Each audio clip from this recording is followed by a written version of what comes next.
What's up, everybody? Welcome back to Real Comic Book Talk. It's your boy Solo Dolo Antman here on my own review on Jupiter's Legacy. I just wanted to have a real quick conversation with you guys. But before I get into all that, I gotta.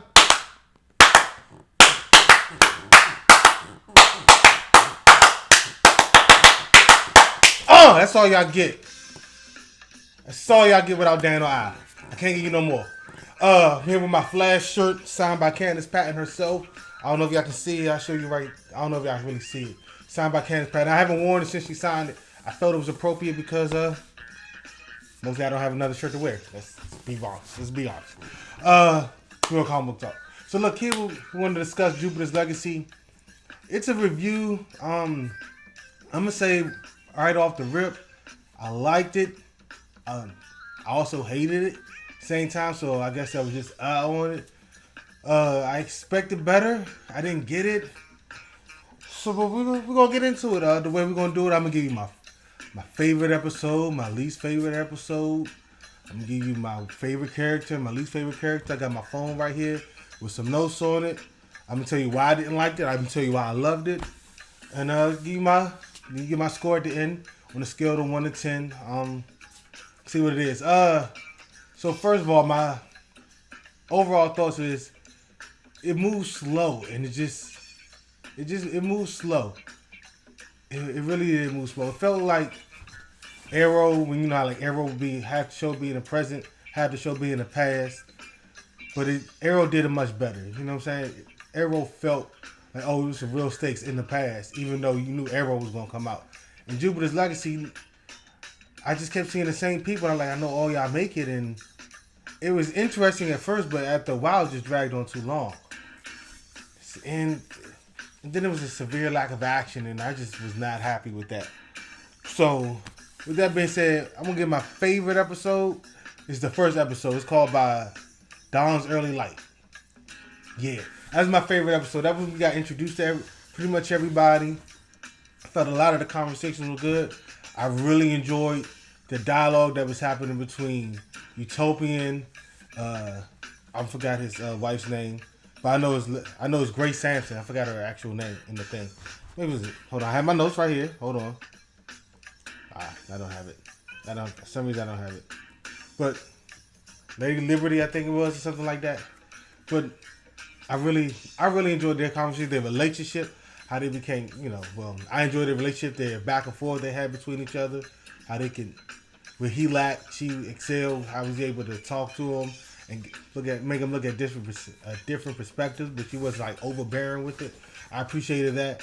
I love how Utopia and Samson, he was just like, I don't know, he's not good. And maybe, he was real blunt and honest with everything. And I appreciate that he didn't try to, malcontent his. I really felt bad for his son. Not really bad, but I understood him. Like, you're trying so hard to live up to something that was such an enormous sound. Like, for instance, if you're like a son of a famous football player, and you're starting your football career, they be like, oh, your dad used to do this, and your dad used to do it better. But in Brandon's case, it was worse because his dad was still playing. His dad was still there. So he's like, and he showed him up on his first, his attempt when he was taking on, whatever that villain was. I didn't really get a name. When he was shooting the powers out of her arms or blast or whatever, Utopian showed up. 10 seconds, she was down and out, and all this could have been avoided and all that. I was like, it's tough. It's real tough to try to create your own lane. Nightwing and Red Hood and all of Batman's Robins had the same issue. Like, yeah, we came up with Robin, and everybody keeps saying, but you're not Batman though. You're good, but you're not Batman. We expect Batman if you came from him. I feel for that. That was my favorite episode. I loved it. That was one of the only episodes with action in it. That last fight scene, it was funny because I was texting Al and Daniel watching the first episode. I'm texting oh yeah, it looked like we got a banger here. And Al texted me, that fight scene. I was like, I didn't even get to no fight scene. I'm talking about this dialogue, this character could develop. I'm saying off the rip early. I'm liking all of this. I'm loving it. And then that fight scene, I was like, oh my gosh, he went for the blow. I appreciate that. I mean, Brandon went for the kill shot. He felt he had no choice, and he had to do what he had to do. And then start introducing like the different parts of the code and stuff, and like why introduce, and that was the introduction of the code and what the code is and what it means to utopian and all the Union of Justice. They just kept calling it Union, but their full name is Union of Justice. So I was like, okay, here we go. And then from there, it just kind of just didn't spiral, but it just took a slide. And it all came to a head for me. And sorry, I kind of got a plan back here.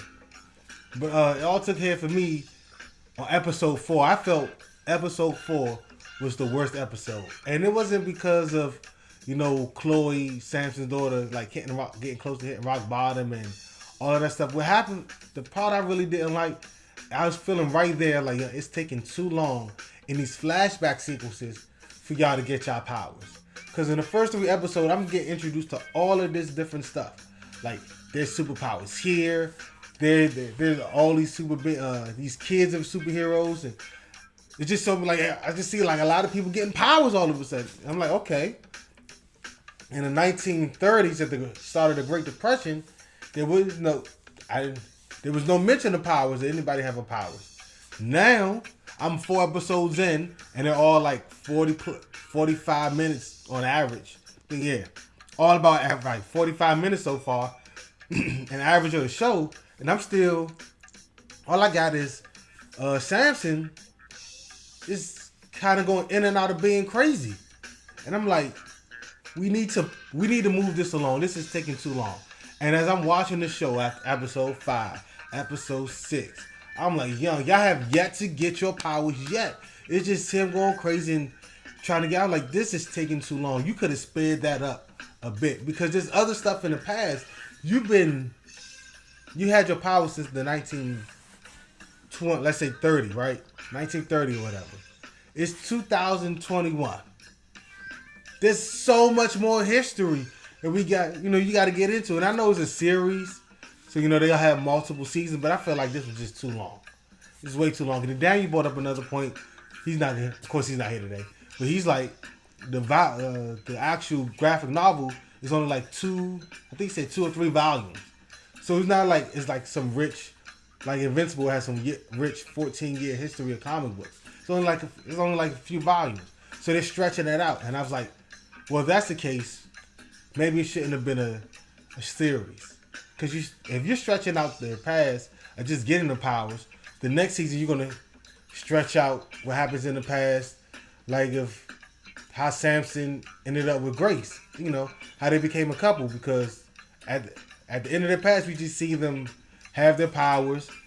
Somebody they have a photo of somebody, Utopian saving a car.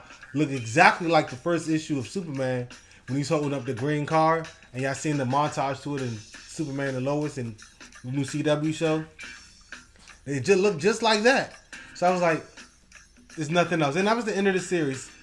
So I was like, it's just, that's what I like. My worst episode was episode 4 because that was the start of it feeling like it was taking too long to get back into the thing. I'm gonna give you my favorite character next. It's funny. It might be Utopia. But only him in the present. Him in the past, I wasn't having it. The Utopian in the present, oh yes. Like he was, I didn't say I didn't agree with him, but I felt he was trying the hardest to hold on to something that was clearly dying. And he was, you know what? I'm going to have to take it back. It might be Grace Samson. It might be Grace. Yeah, there it is. Rewind it, flip it, turn it around, pause. Don't even worry about that. Grace is my favorite character of this episode, of the whole series. She's my favorite character because she was able to see both sides, like how important the code is. But I'm seeing what's happening with our younger heroes, and it's not happening. The villains are changing. The world is changing. The code has to change with it. And that's an argument a lot of people make about things that were made in the past, and people keep holding on to it. For instance, the minimum wage. Like, the minimum wage is set. It's so-and-so dollars. And now it's 2021. And that was happening in 1950 or 60. I'm not quite sure, man. Don't quote me on that. But now it's 2021. Minimum wage needs to go up. Everything else is going up. The prices, lifestyle, and they're like, no, minimum wage, you can still make it if you just do X, Y, Z. And it's like, that's just too much. It's the same thing with the code and damn, I forgot to show Jupiter's Legacy. It's the same thing in Jupiter's Legacy. The code has to evolve with the times that you're living in. 1930 was okay. Everything was a lot black and white. This is wrong. This is white. 2021, you gotta change with it. And the kids were getting it, but they felt they were being held back. And then Samson, Utopian, he was just business like. He became real business. You can tell over time that it was business for him. Like, look, he didn't even know the kids, like the new heroes, they were like their actual name. He knew the superhero name they had and who they came from, but he didn't know the actual name. And he was just like, no, you have to do this. It has to be like this. He was business like, and you can't be like that if this is so-called like a family kind of affair. It's just kind of weird. Especially because I don't know who all the kids are. People died, like a lot in the show, and I like that. I really did. So yeah, it was going by. I got distracted. My favorite character is Grace Sampson. I think it's Samson. I never get the names right. Samson. I was right. Yahtzee. Grace Sampson is my favorite character. My least favorite character is her daughter Chloe. I'm like, yeah, you gotta stop. You can see that you have a problem. And I know she probably in her young rebellious stage where she was under such structure and she finally got out and she's just going off and there's nobody she's not under the rule of anybody older and anything like that to guide her. She's just kind of doing her own thing and thinks everybody's at fault because she had a hard childhood. All that stuff is terrible. It's shadowing. It's blame deflecting. And that's all she kept doing, deflecting blame to everybody else. So it's not my fault and you're making this an argument. You need to get smacked in the face. Chloe needed to get smacked in the face. You need to get smacked in the face hard. Physically, by like a parent. Because it had to happen. And by reality, she needed to get face smacked. She was on her way. She was hitting rock bottom. Then she got saved by Hutch, who kind of like didn't really save her from. He saved her from hitting rock bottom, so that she can continue doing the same old dumb stuff. Like when her friends are dying in fights, she's nowhere to be found, even though she has the power. She should be living her life the way she wants.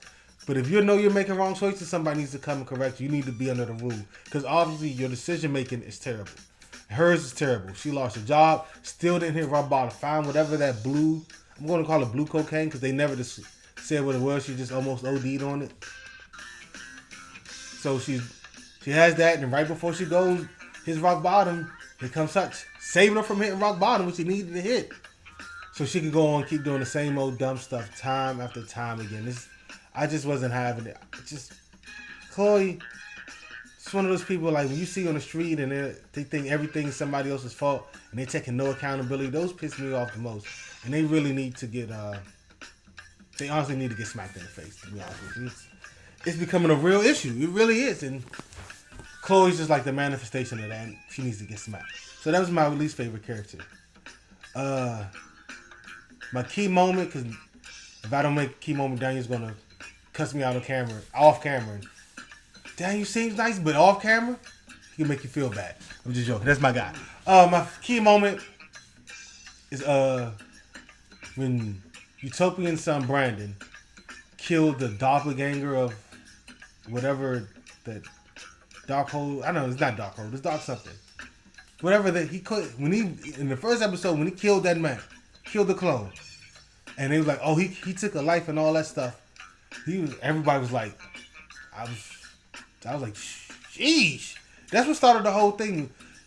That's when you start seeing people taking his side and Utopian getting mad. Like, he taking his side. He broke the code. He took a life. That's something we don't do. Because at the end of the episode, at the end of the series, when the union was formed, it was like that's one thing. The things we don't do. We don't govern and we don't kill. There has to be a line.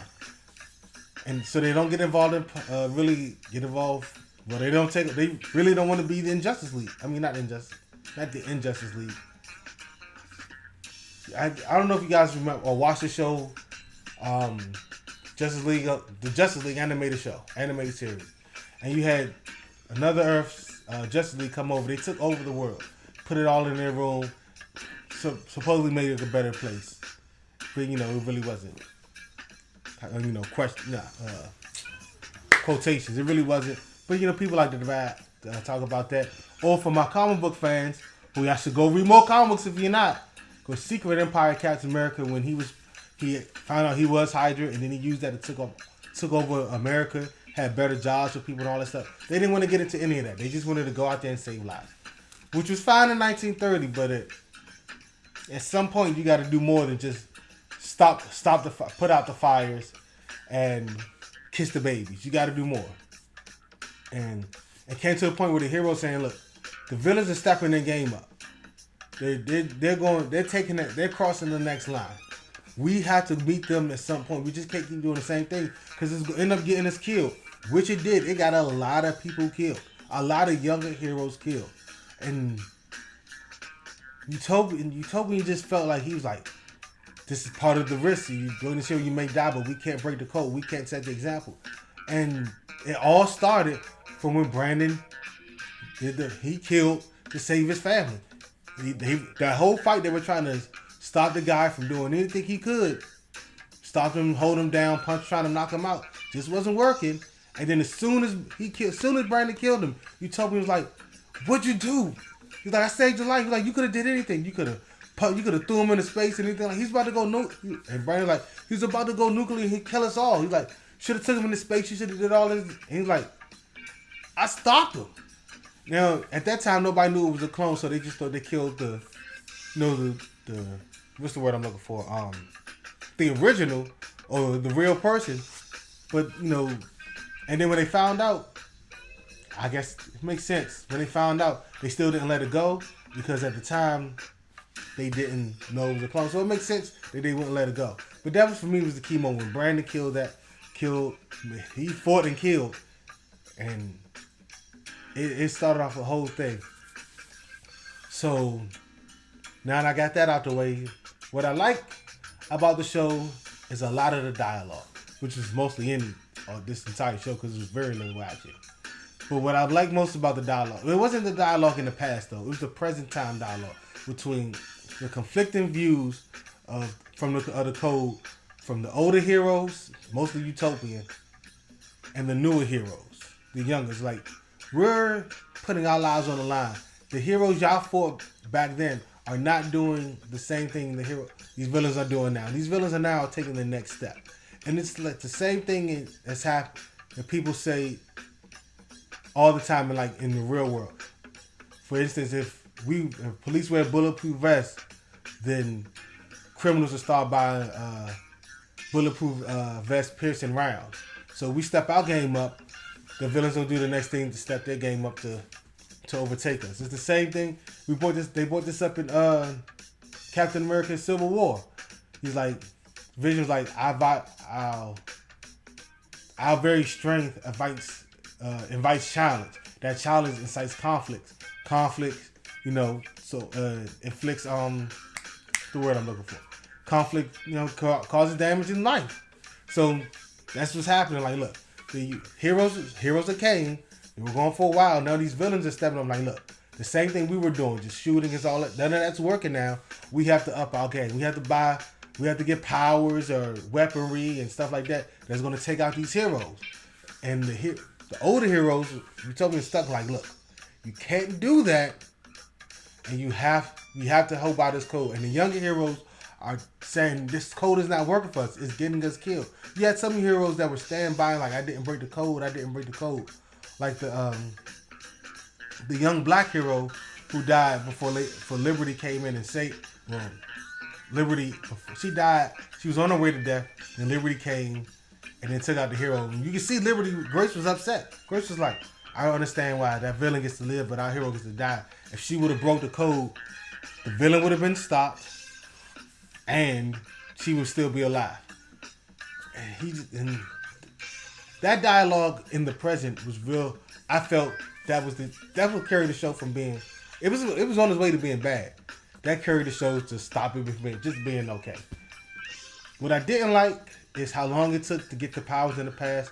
That journey felt drawn out because Utopian, before he was Utopian, Samson, that's his last name. I can't remember his first name. It's I got me here. Sheldon, I'm sorry. Notes. Sheldon kept going from crazy to uncrazy. Like, he was losing his mind, talking to his dead dad, so forth.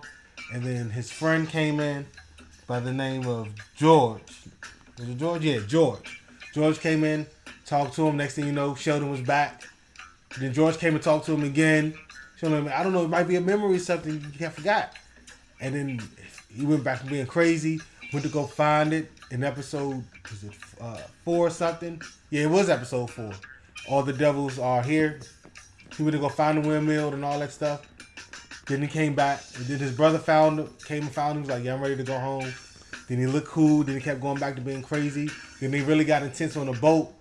We was talking to him, he can see him arguing. He's like, I was like, bruh, it's going back too far. This is taking too long. You're already on the boat. You're on your way there.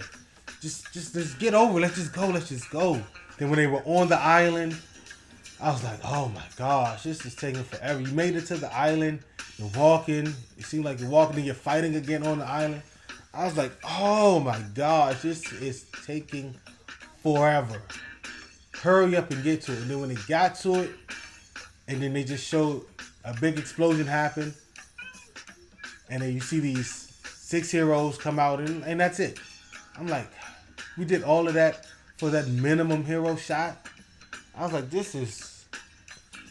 I need a season 2 now because I want to get paid. I want to get rewarded for sticking through all of this slowness. I need to get rewarded with something because I felt there was so much more in the past you could touch on, like the kids, how Grace and Sheldon got together to become a family, how Chloe went from a kid who was who liked to be like her dad and was best friends, and her and her brother were together and always playing, to her being a drug addict, spiraling out of control, to Brandon trying to be pretty much being like his father, trying to be the very best version of his father he could be. How you have George, how did George end up becoming a villain? They keep touching on it, they keep bringing it up, like he betrayed us all. Like, I need to see this. Show me this. Let me know about this. Never. I need a season 2 because I'm going to talk about all that other stuff. This whole season 1 of y'all going in the past, and I was like, after episode 4, like, I don't care anymore. Just get to it, get the powers, and let's touch on some other stuff. Let's get that going. That seems like it's great. This is nothing. And then at the end, you found out that George, the other Samson. Hold on, because I have notes right here. I got my notes. Walter Sampson. He was the whole time he was going back and kind of manipulating the whole situation. I was like, this is getting out of hand. And now it's just because you want new leadership, because like it wasn't really clear. I mean, they gave an example, but that example didn't feel organic. You feel what I'm saying? Like, example, like you want to separate it so this make room for new leadership so you can take over. All right, fine then. What are you gonna do with that leadership? Are you gonna break the code and start governing the world so you can, because you feel like it'll be a better place? Like I forgot his name again. Sheesh. Like the person George. Are you gonna be like George? So y'all working together, or you finally take George's spot? And Hutch is George's son Hutch. Like, he was building something so he can get to his dad. I'm like, there's so much stuff that they could have touched on that they never did, and they just kept sticking with the past. It just upset me. That's one dislike I have. The other one is just a severe lack of action. Severe lack of action. We just kept getting the aftermath of the fights. Like, oh yeah, we were in a fight, so we coming at the very tail end. He's down. I need to kill him. No. And then Grace came in and stopped the killing. Like, yeah, we're not going to do that. And the kids were just so mad. I was like, I want to see the fight though. Like, the only fight we saw from the first episode to the last episode which is what Brandon killed. Made the kill pretty much sparked the debate between the code need to be broken or not. That's what sparked. I mean, that's the first fight we saw, and we didn't really see another fight until the final fight. Where, not George, but Walter. When Walter released whatever that villain was, and Brandon and Utopian came together and fought to take him down. I was like, that was a whole 7 episodes between. So I'm sorry, whatever it's 6 episodes, whatever it is, of no fighting. Like, we went through the whole first episode, we didn't have a fight to the end, and we went through the whole 8th episode, we didn't have a fight to the end. We just did all of that was no fighting, and I appreciate the dialogue in the present, but if you're gonna give me that much lack of action, then I need something much more in the middle to hold my attention. And the severe lack of action in that show, as I feel, is a detriment. That's something they need to fix in season 2, where there should be action consistently through the entire episode, the entire series. Not just a big action scene at the beginning and then one at the end. I need it throughout. They don't all have to be great, but I need action throughout. So, yeah. As for an overall rating of the show, I'm gonna have to give it a 6.